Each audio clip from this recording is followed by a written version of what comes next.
G'day everyone and welcome to your Thursday footy feed. Two of the AFL's most popular veterans have committed to going round for another year. It means North Melbourne's Brent Harvey is set to pass the magical 400-game milestone in 2015.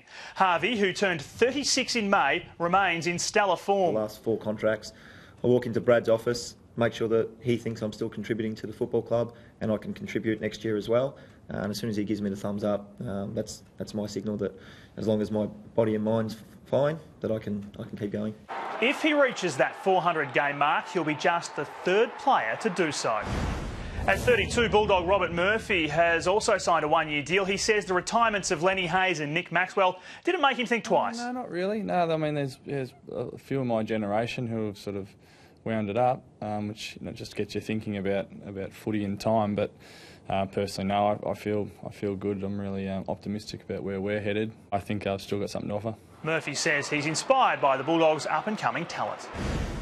There was one retirement today, though. Former Port Adelaide captain Dom Cassisi to call it quits after a farewell match against Melbourne on Sunday.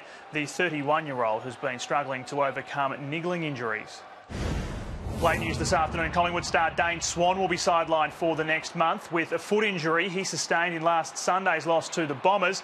The Pies are hopeful he'll be available to return for round 21.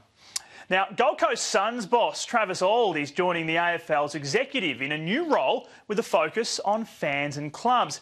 He's spent 5 years in Queensland setting up the league's 17th franchise and hopes to share his experience with the rest of the competition. It's an opportunity to really build the experience from when a fan arrives at the game until when they leave.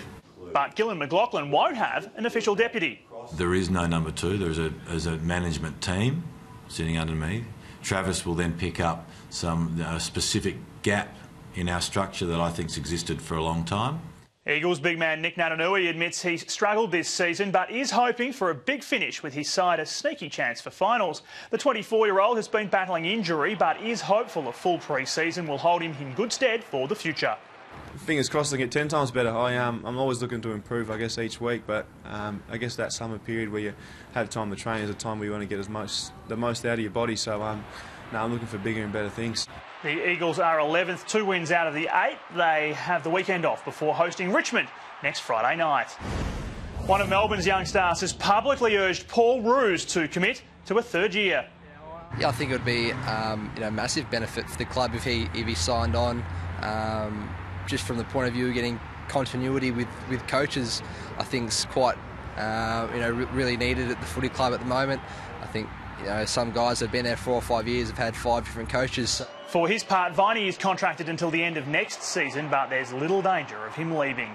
Carlton coach Mick Moldhouse says after 30 years in football, he still feels uncomfortable fronting the media after a game and might need to change his approach. The Blues coach has been in the spotlight after a confrontation with commentator Cameron Ling and then a tense press conference after the match. I'm probably opening up my soul a little bit here, but I find it very, very difficult to talk publicly, and I've been doing it for 30 years. Moldhouse says he has given Ling a call. I spoke to Cameron to say, have you got an issue? And he said, no, it was cleared up Saturday. He said, there's no need to have run. But I'm glad I did, because the response was exactly what I thought it was. Premiership defender Josh Gibson is set to return for the Hawk clash with the Swans next Saturday night. Gibson tore his pectoral muscle in round 8, but is ready and raring to go. The footy club's been holding me back. I thought I was ready 3 weeks ago. The medicos thought a different thing, so they've probably got my best interests at heart. But I could have definitely played against Adelaide. And with his 18-month suspension for taking a banned substance to end in February, Ahmed Saad is back on the Saints' radar. We think that Ahmed potentially has a bit to offer. He played some good footy for us, albeit a while ago now, but no, he has the attributes if he can get back in shape. Richardson says there has been some limited dialogue with the 24-year-old. All the team news is coming up tonight with Adam McNichol and the match committee here on AFL.com.au. From the Footy Feed team, I'm Matt Thompson. Have a great night.